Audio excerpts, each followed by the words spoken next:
Baik, terima kasih atas kesempatannya. Di sini saya akan membahas tentang kasus kesalahan konfigurasi AWS S3 bucket oleh Capital One pada tahun 2019.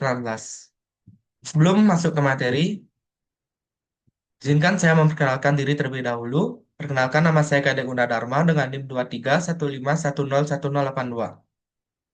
Kita lanjut saja ke materi yang pertama. Nah, di sini ada deskripsi kasus. Pada bulan Juli tahun 2019, Capital One, salah satu bank terbesar di Amerika Serikat, mengalami kebocoran data 100 juta pelanggan akibat kesalahan konfigurasi AWS S3 bucket yang digunakan untuk menyimpan data sensitif. Nah, bucket tersebut dapat diakses oleh publik karena kesalahan pengaturan hak akses atau permission. Nah, selain itu, sistem back-end memiliki firewall lemah yang memungkinkan peretas menjalankan perintah menggunakan kredensial IIM internal. Nah, yang kedua itu ada bukti berita dan media. Yang pertama, New York Times, Capital One, data breach after over 100 million customer. Yang artinya data Capital One mempengaruhi lebih dari 100 juta pengguna atau pelanggan. Yang kedua itu ada Ten Skirts, Capital One, breach, what happened and what you can do. Yang artinya apa yang terjadi dan apa yang dapat Anda lakukan. Nah, di sini ada jenis ancaman dan kerentanan.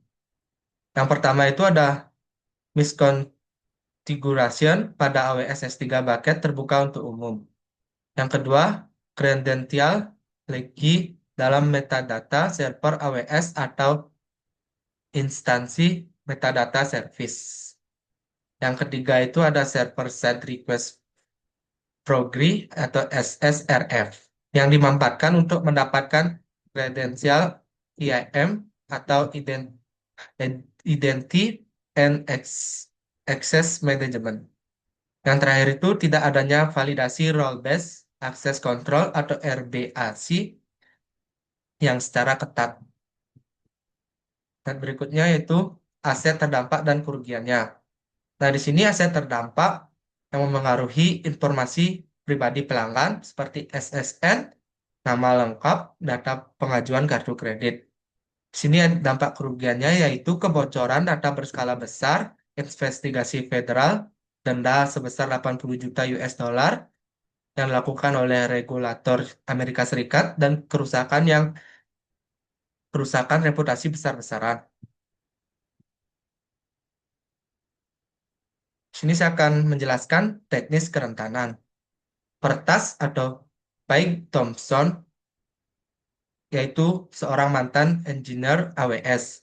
Dia menggunakan SSRF untuk menargetkan server internal Capital One, mengakses melalui link untuk mendapatkan temporary credential dari IAM role yang memiliki akses luas ke bucket S3.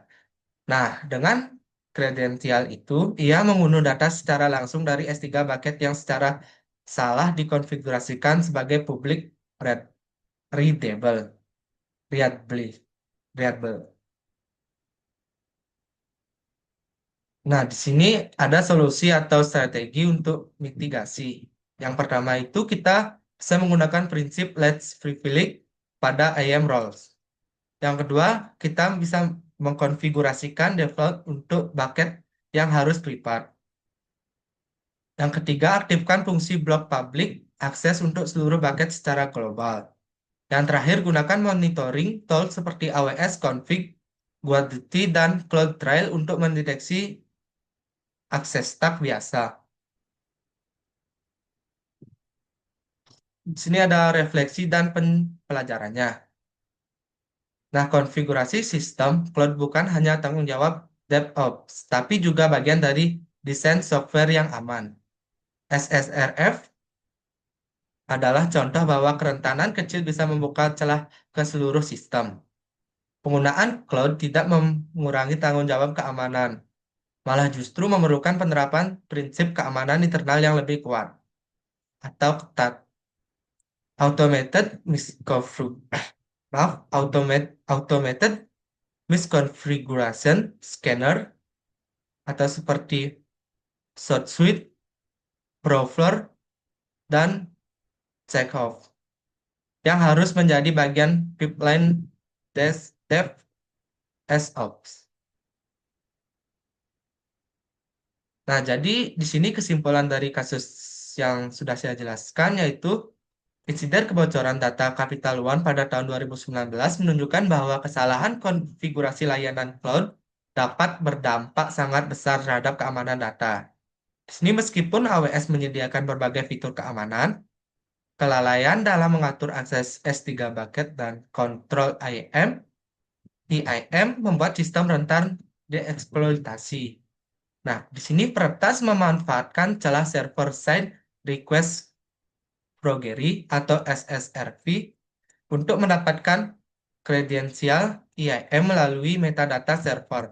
Nah, lalu mengakses S3 bucket yang terbuka secara publik dan akibatnya data pribadi lebih dari 100 juta pelanggan bocor ke publik yang menimbulkan kerugian finansial dan reputasi yang sangat besar, termasuk denda sebesar 80 juta US dollar. Baik, mungkin segitu penjelasan dari saya. Jika ada salah kata, saya mohon maaf. Saya ucapkan terima kasih.